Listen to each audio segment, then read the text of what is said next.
أعوذ بالله من الشيطان الرجيم. بسم الله الرحمن الرحيم.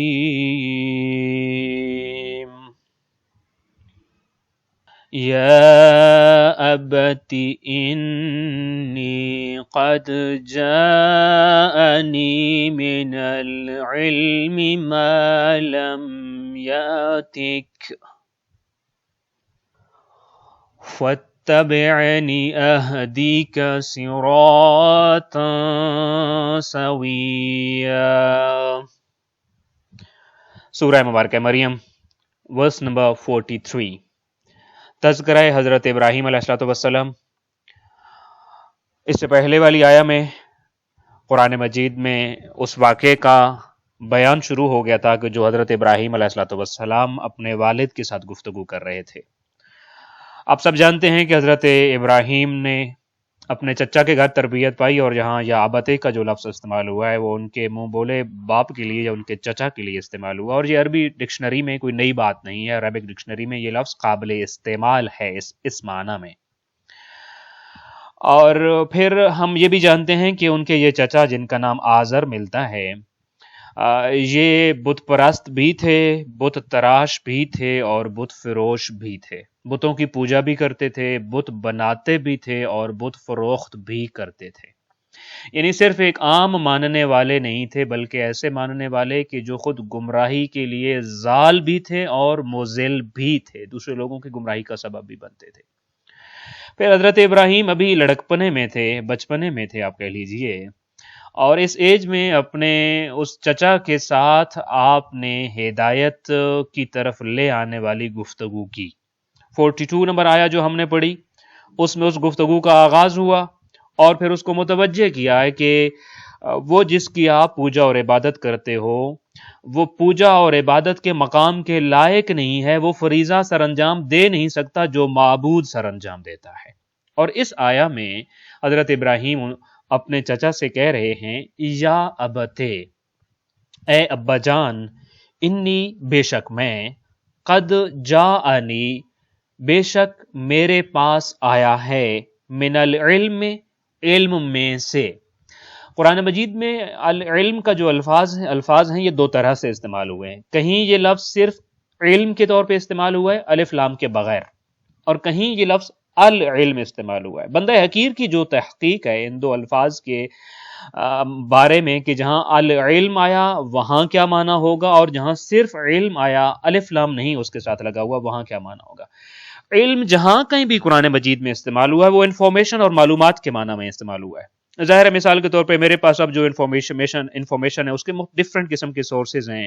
کچھ ایسے ہیں جو میں نے اپنے حواس خمسہ سے حاصل کیے ہیں، کچھ ایسے ہیں جن کو میں نے اپنے اساتذہ سے سیکھا، کچھ ایسے ہیں جو معاشرے سے سیکھے ہیں، کچھ ایسے ہیں جو تجربات سے مجھے انفارمیشن ملا ہے اور علم ملا ہے. علم جب الف لام کے بغیر قرآن مجید میں آیا تو اس کا معنی ہے انفارمیشن اور معلومات. لیکن جب العلم کے طور پہ آیا ہے تو وہ علم مراد ہے جس کا سورس ذات پروردگار ہے، یعنی علم لدنی، خالق کائنات کی طرف سے عطا کیا گیا علم. جب قرآن مجید میں مراد ہوتا ہے تو اس کے لیے العلم آتا ہے. قد جاءنی من العلم، حضرت ابراہیم یہ کہہ رہے ہیں کہ میرے پاس جو علم ہے یہ آپ کی طرح نہیں ہے. آپ نے یہ بت تراشنا جو سیکھا ہے یہ تجربے سے حاصل کیا ہے، میں بھی کسی کی شاگردی بھی اختیار کی ہوگی، یہ سیکھا ہوگا یہ فن، لیکن میرے پاس جو ہے وہ علم نہیں بلکہ العلم ہے. قد جاءنی من العلم، میرے پاس خاص علم آیا ہے، اللہ کی طرف سے علم آیا ہے. ایک بات. دوسرا، صرف العلم نہیں کہا، من العلم کہا، یعنی پورے کا پورا علم کا مالک اور جاننے والا اور منبع اور سرچشمہ صرف ذات پروردگار ہے. العلم کی مکمل مالک صرف اللہ کی ذات ہے. انبیاء کو جتنا ملا، حضرت ابراہیم علیہ السلام کو جتنا ملا، ہمارے نبی کو، ائمہ طاہرین کو جتنا ملا، وہ من العلم ہے. اس کی ایک اور دلیل یہ بھی ہے کہ جب ہمارے نبی کریم صلی اللہ علیہ وآلہ وسلم دعا کرتے تھے رب زدنی علما، تو کیا اس کے بعد نبی کریم صلی اللہ علیہ وآلہ وسلم کی یہ دعا قبول ہوتی ہوگی؟ یقیناً. تو آپ کے علم میں بھی اضافہ ہوتا ہوگا. تو اس سے پتہ یہ چلتا ہے کہ سارے کے سارے علم کے مالک صرف اللہ کی ذات ہے، اس کے علاوہ جتنے انبیاء ہیں، ائمہ طاہرین ہیں، ساروں کو اس علم کا ایک خاص حصہ جو ذات پروردگار کی مرضی ہوتی ہے وہ عطا کیا جاتا ہے۔ سو من العلم یعنی علم میں سے کچھ، سارے کا سارا پاسبل نہیں ہے، وگرنہ خدا کے ساتھ شریک ہو جائے گا وہ بندہ اور وہ ذات جو سارے کے سارے علم کی اگر کوئی مالک ہوتی ہے اس دنیا میں۔ سو اے ابا جان، بے شک میرے پاس آیا ہے کچھ خاص علم، ما لم یاتک، ما لم یاتک یعنی وہ علم جو آپ کے پاس نہیں آیا، میرے پاس وہ علم موجود ہے جو آپ کے پاس نہیں ہے۔ فتبعنی، پس میری بات مانیے، میری اتباع کیجئے، اہدکا، میں دکھاؤں گا آپ کو، میں ہدایت کروں گا آپ کی، میں لے جاؤں گا آپ کو صراطن، رستے پر، سویہ، سیدھے رستے پر۔ سویہ کا مطلب ہوتا ہے سیدھا، جس میں کوئی ٹیڑھا پن نہیں ہوتا، صراط مستقیم جس کو ہم کہتے ہیں۔ میں آپ کو سیدھے رستے کی طرف لے جاؤں گا، میں آپ کو سیدھا رستہ دکھاؤں گا اور میں آپ کو صراط مستقیم پر لے چلوں گا، آپ میری بات مانیے اور میری اتباع کیجئے۔ اس پوری آیت کا ترجمہ اس طرح سے ہو جائے گا، ابا جان میرے پاس وہ علم آیا ہے جو آپ کے پاس نہیں آیا، آپ میری پیروی کیجئے، میں آپ کو سیدھا راستہ دکھا دوں گا۔ یہ بڑی خوبصورت آیت ہے، اور یہاں سلسلہ اتباع اور علم کے درمیان جو واسطہ ہے اس کو بیان کیا گیا ہے۔ ہم کس کی اتباع کرتے ہیں؟ مثلا میں اس کو سب سے پہلے تاریخی عقائد پہ جانے سے پہلے ایک سمپلی جو میرے اور آپ کے ہاں بھی ایک بڑی واضح اور جانی ہوئی بات ہے اس کی طرف ہم چلتے ہیں کہ فقہی احکام میں ہم تقلید کرتے ہیں مجتہد کی اور مرجع جامع شرائط کی۔ تو کس مجتہد کی تقلید کی جائے، کس مرجع کی تقلید کی جائے؟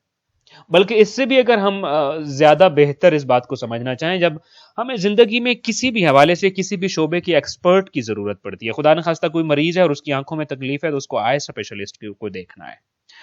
کسی نے کوئی بلڈنگ بنانی ہے تو اس نے کوئی آرکیٹیکچر دیکھنا ہے،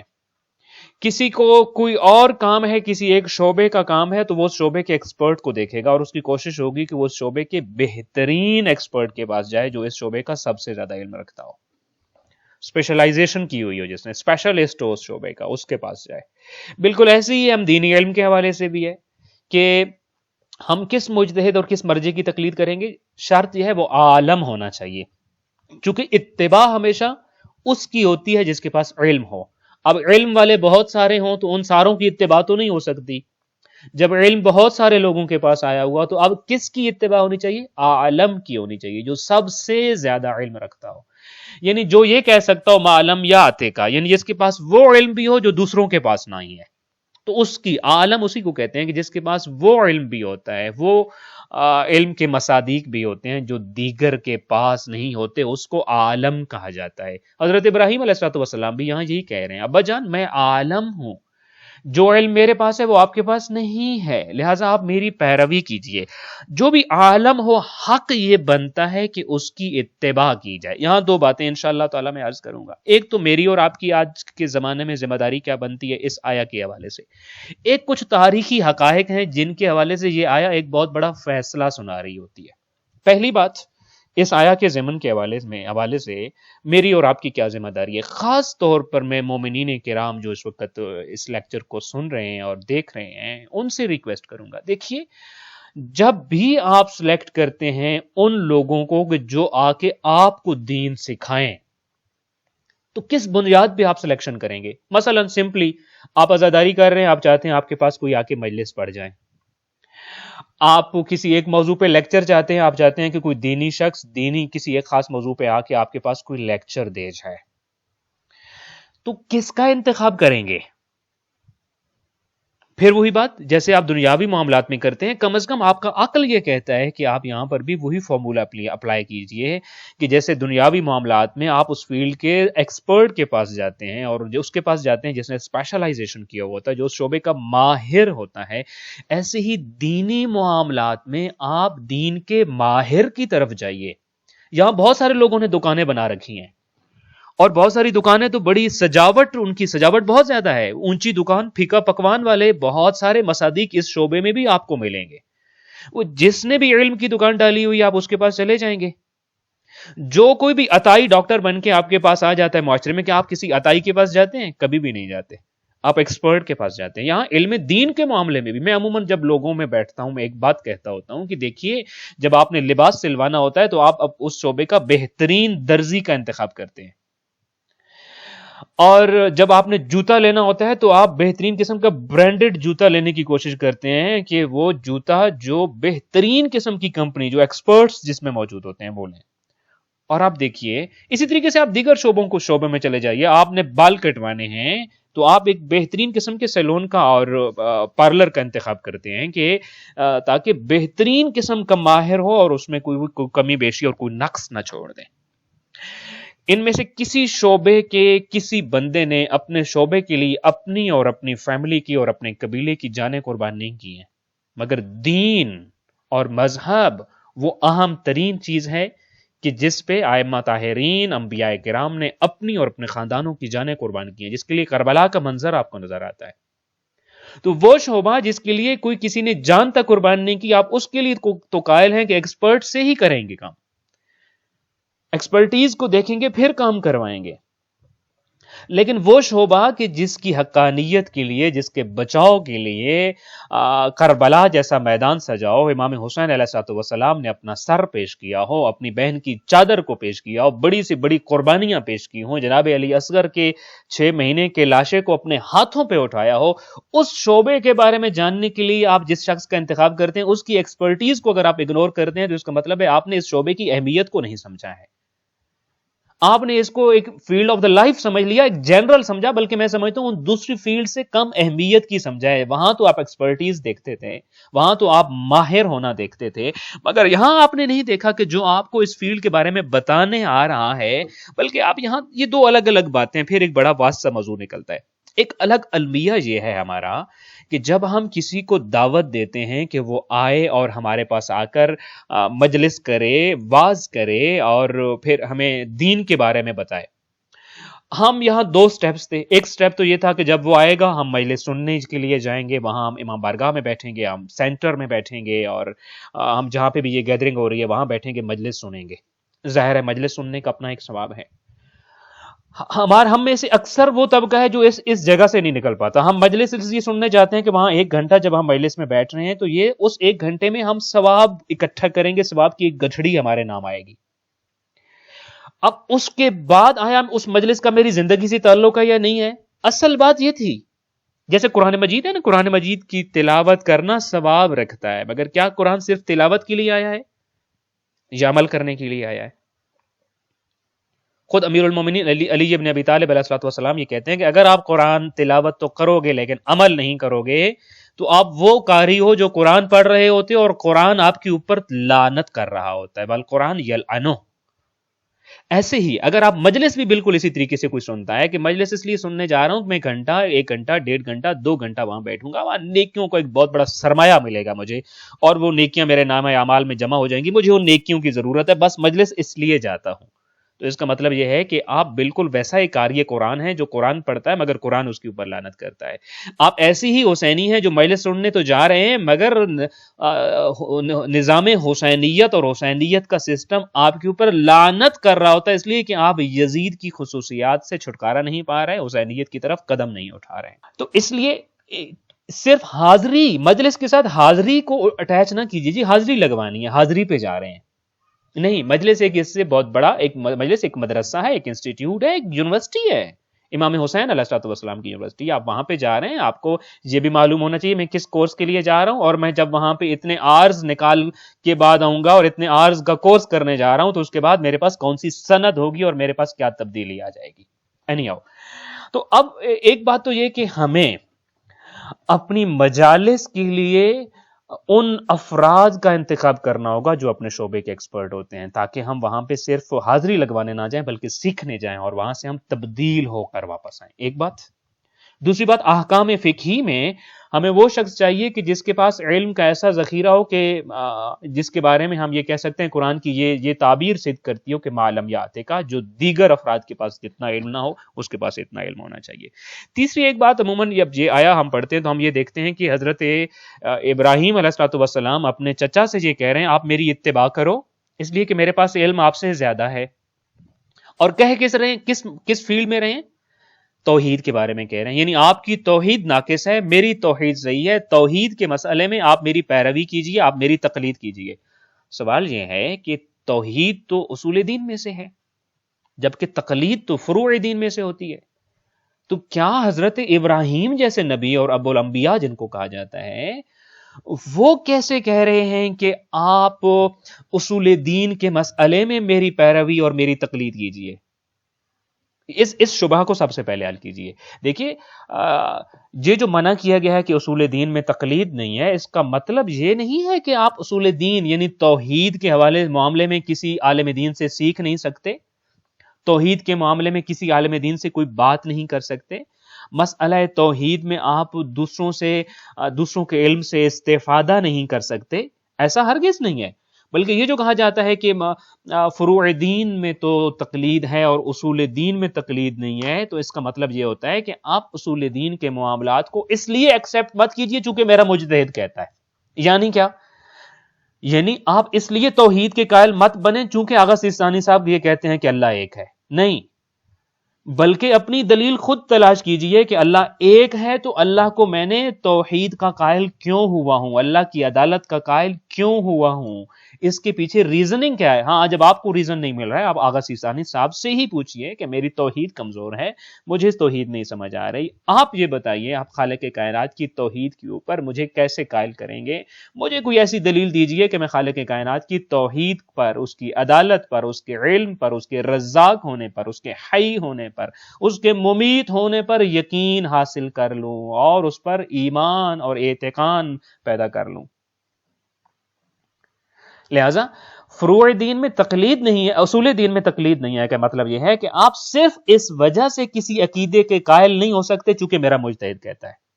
بلکہ آپ کو دلیل چاہیے، بے شک یہ دلیل اپنے اسی مجتہد سے آپ نے حاصل کی ہو، چونکہ جب آپ دلیل کو مان کے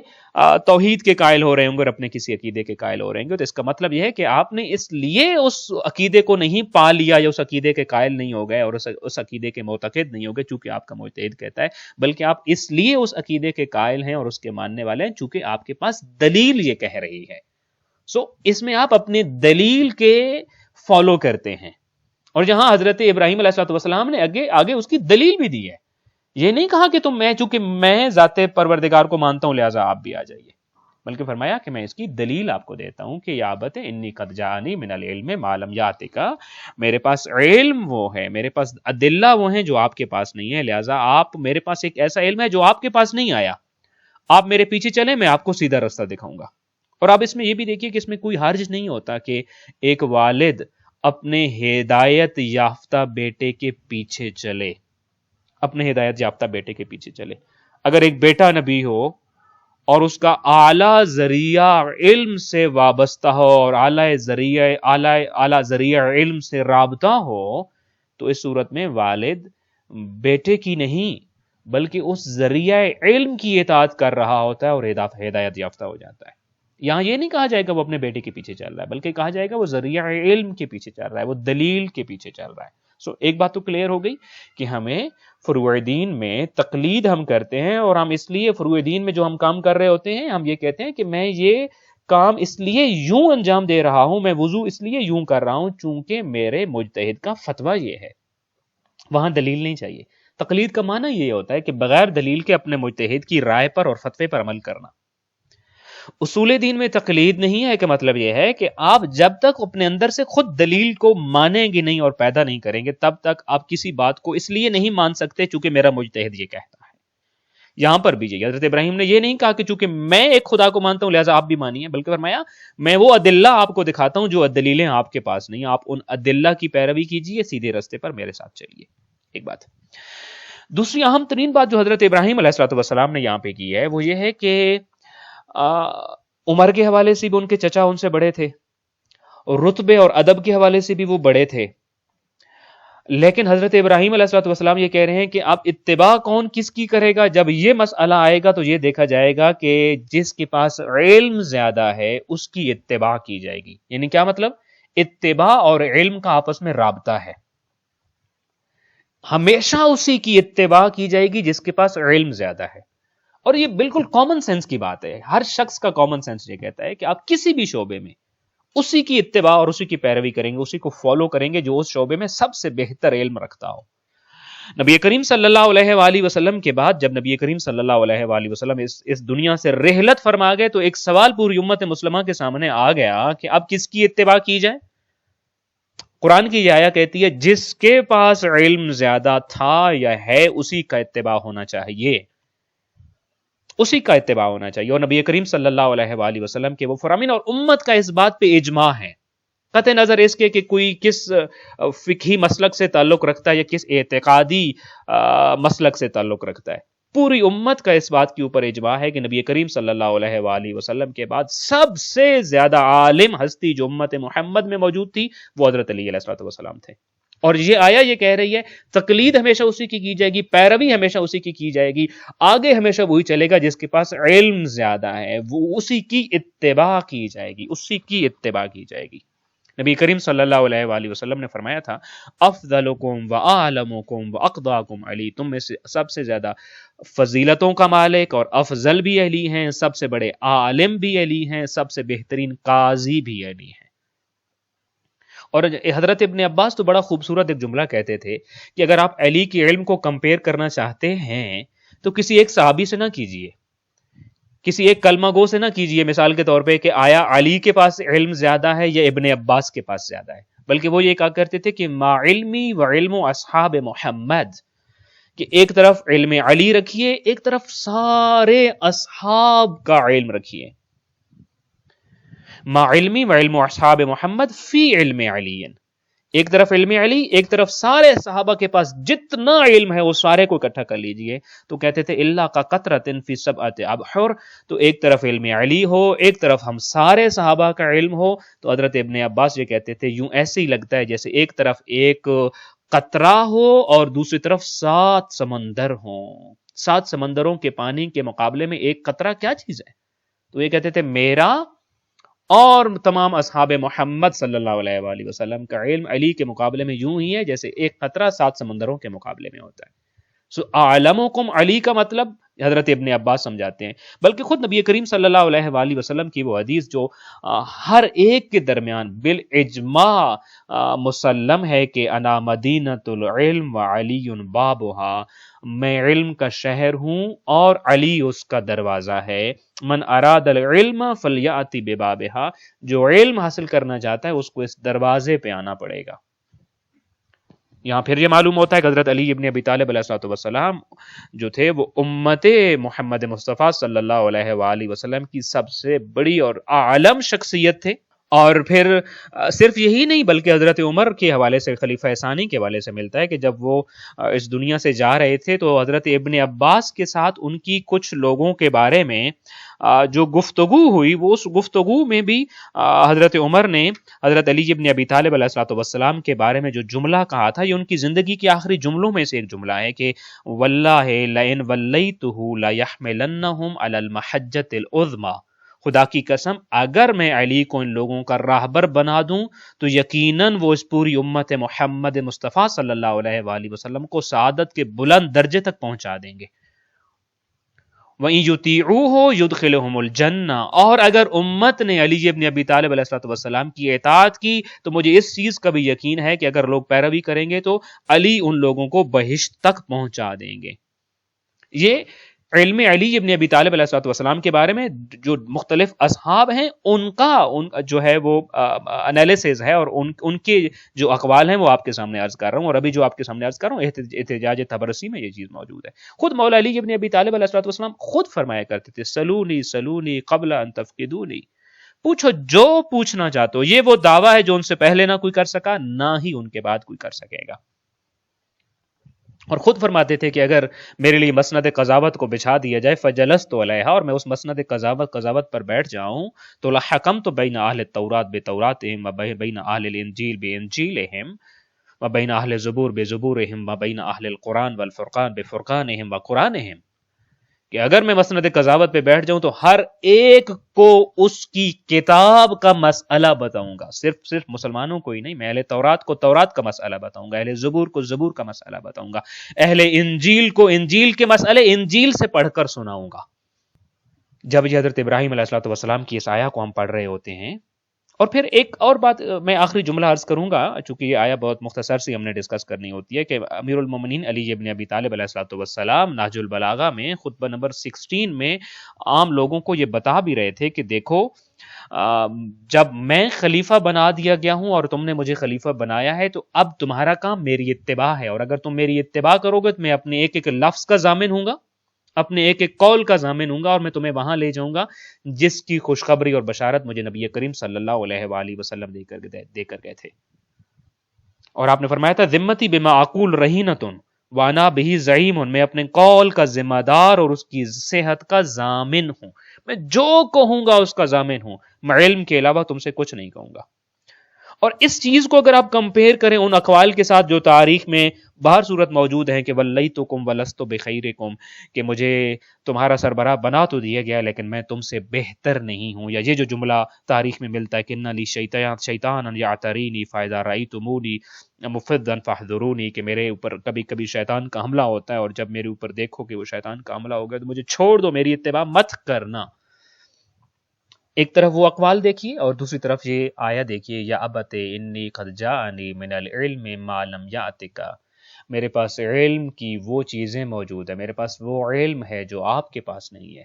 لہذا جب بھی آپ دیکھیں کہ کسی کے پاس وہ علم ہے جو آپ کے پاس نہیں ہے، فاتبعنی، تو حضرت ابراہیم کہتے ہیں کہ فوراً اس کی اتباع کیجیے، اپنے بابا سے کہہ رہے ہیں، اپنے چچا سے کہہ رہے ہیں، آپ میری اتباع کرو، آپ عمر میں بڑھے، ادب میں بڑھے، رشتے میں بڑھے، لیکن فاتبعنی، چونکہ علم آپ کے پاس وہ نہیں جو میرے پاس ہے، آپ کو میری اتباع کرنا ہوگی۔ اہدک صراطا سویا، چونکہ میرے پاس علم صرف انفارمیشن والا نہیں ہے، العلم ہے، لہٰذا میں تم کو سیدھا رستہ دکھاؤں گا اور جنت کی طرف لے چلوں گا اگر میری اتباع کرو گے۔ اس آیہ کو پڑھتے ہوئے انشاءاللہ تعالی ہم علم کے بارے میں بھی متوجہ ہوں گے، اور انشاءاللہ ہماری زندگیوں میں کوشش ہوگی کہ ہمیشہ صاحبان علم سے ہی اور صاحبان بصیرت و معرفت سے ہی علم دین کو اخذ کیا جائے، دین ہمیشہ انہی سے لیا جائے کہ جو دین آپ کو انشاءاللہ تعالی پل صراط سے محفوظ طریقے پر انشاءاللہ تعالی حوض کوثر پہ لے چلے گا۔ دعائے خالق کائنات ہمیں علم کے اور علم حقیقی کے پیروکاروں میں سے بنائے اور عالمین کے ساتھ معشور فرمائے۔ والسلام علیکم ورحمۃ اللہ وبرکاتہ۔